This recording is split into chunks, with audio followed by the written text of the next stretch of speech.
this is Dean with Maxi-Lift with another edition of Pro Tips.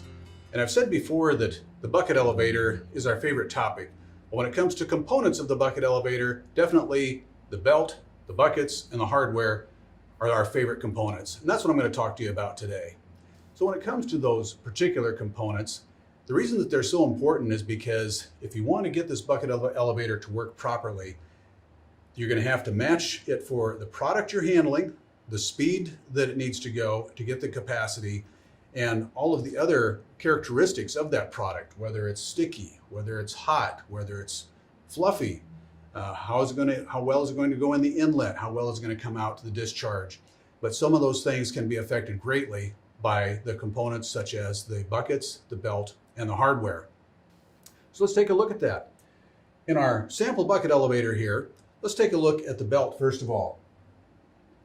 We have a PVC belt in this particular display bucket elevator, and I can tell that because it doesn't have any particular number of plies in it. A PVC belt generally just has one ply, and it's stronger based on how thick you make it.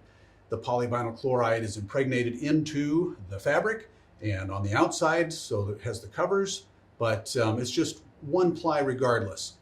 The nice thing about PVC then is it's just one ply. It's easy for it to go around smaller pulleys. It doesn't have to have the fighting action of which you would get with a rubber belt with multiple plies trying to go around a small pulley. But PVC doesn't like cold weather. Now, if you had this particular display bucket elevator operating in Minnesota, where I lived a number of years in the winter, then it would have a hard time starting up in the morning. The motor would want to start, the reducer would want to start, that head pulley would start spinning, and that belt would just want to stay in this shape because PVC doesn't stay very flexible in really cold weather. That's where rubber belt comes in and can be really good for you.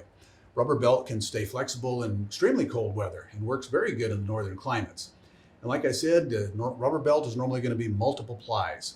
We see a lot of 2-ply, 3-ply, even 4-ply material used in the grain and feed industry. And when I say plies, what you've got is you've got the rubber cover, you've got a ply of fabric, another rubber layer, another fabric, and then possibly the rubber cover on the other side. So you've got multiple layers like that. The most important thing though with the belt in our application with handling grain and feed is that it should be static conductive, oil resistant, and flame retardant. Those things are extremely important in the grain and feed industry as well as in some other industries as well, just because grain dust can be explosive and it's a hazard. So you need to have static conductive. The oil resistance because all grains have some oils in them. And the flame retardant is because if you do happen to get a fire in there, you want to make sure that the belt is not going to be one of the things that helps it to continue to burn. So those are safety features that are built into the belting for a grain and feed bucket elevator.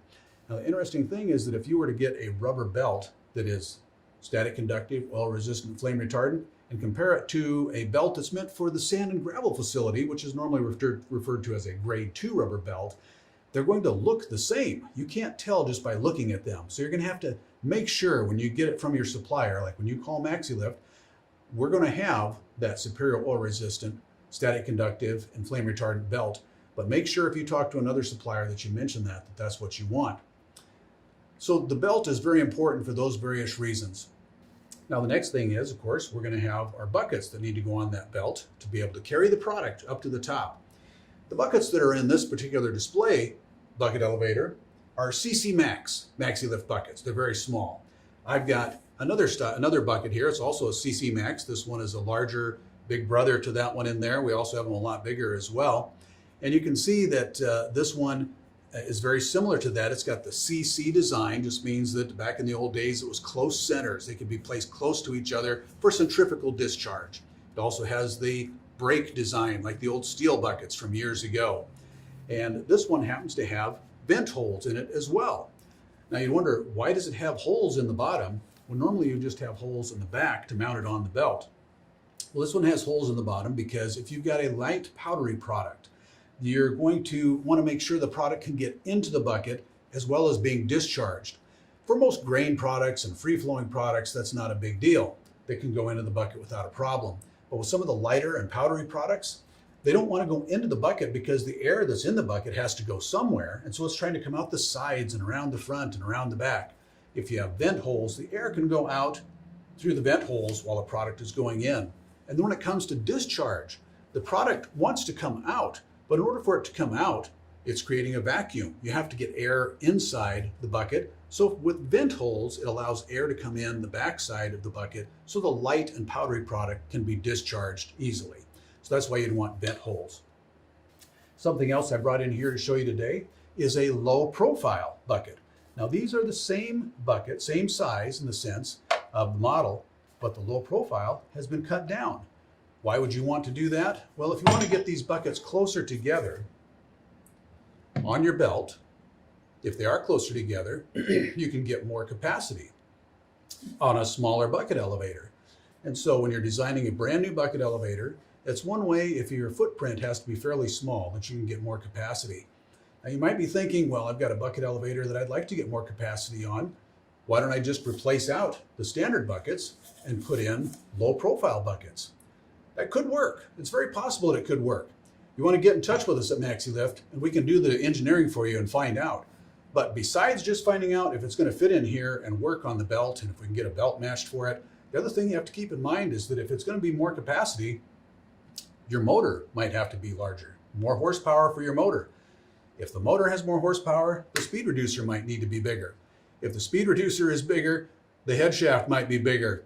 The hubs inside your pulley, the bearings will be bigger. Possibly the tail shaft will need to be bigger. There's a lot of things to keep in mind if you want to increase the capacity of a current bucket elevator. We can help you with that. So we've got our belt, we've got our buckets, we want to install them on the belt. What we need are some elevator bolts. The number one Norway is a standard elevator bolt that gets used to establish buckets on a belt. Now the number one Norway has just got a round head, it's got a square shoulder that go in the hole of the belt, goes into the bucket. You're going to use a flat washer against the back of the bucket, and then probably a lock washer, and then a nut on top of that. Some people, instead of a lock washer, will use a double nut system. Another type of elevator bolt that you'll see used very commonly is a saber tooth. So instead of a flat head, it's going to have two teeth that are like fangs. Sometimes refer to this as a fanged elevator bolt, in which it's going to dig into the back of the belt so it won't spin. If that's the case, what you can do then is put your washer on and you can use a nylon lock nut, tighten that down, and you know for sure that nut is not going to come off. But when you do need to take it off, say for instance, some of these buckets get broke because something got in there and smashed up some of your buckets. You have to replace some. So you need to take those nuts off. It's very easy to get a nylon lock nut off if you use saber tooth elevator bolts that are digging into the belt back here. So those are a couple of options for attaching the buckets onto the belt. The last feature I want to talk about for these components is the splice. You'll notice in this display model that we have a mechanical splice. This one happens to be a bar clamp because it's a very small model here. Maxi-Lift has our Maxi Splice. This is going to be used on most of the applications that we have. You're going to have one piece of belt come in here, come around there, the other one comes in here. You drill your holes out, slice your belt off, and you've got a nice clean splice. On larger elevator belts, we have the Ultra, which does the same thing. The belt can come in here, also come in here, you slice it off there, you've got a nice clean splice for your elevator belt. Oftentimes what people use to splice elevator belts is a lap splice, and what that means is that you're going to take the one piece of belt coming up this way, it's going to overlap the other one coming down the other way, so you've got two thicknesses of belt, and then you run your bolts through and attach your buckets on there.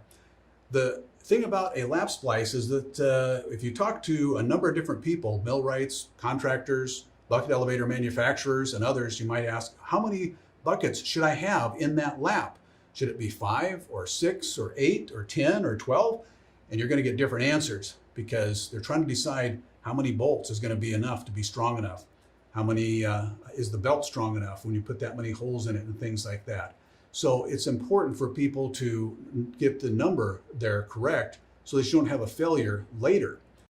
Whereas with the mechanical splice, it's all engineered, you just have it taken care of right away. The thing with the lap splice though that you have to keep in mind is that when you have that lap, when it comes around the top, the head pulley, and around the bottom of the tail pulley, the bottom and the top belt are fighting against each other, putting a lot of strain on the bolts, on the buckets, on the belt itself. because they're not turning around the pulley at the same speed. They're fighting and twisting with each other. The other thing is that when you have that bucket attached onto the belt and you have a lap splice, let's say for instance your belt is 1/4 of an inch thick. When it comes around for the discharge, like we have over here on our display, you've got a throat plate. Most cases you want that throat plate to be right close up to the edge of the bucket so you don't get much product falling down. If you're trying to get that throat plate to be within 1/8 of an inch of your buckets and you're using a lap splice, then the only time it's going to be 1/8 of an inch from the bucket is when the lap comes around.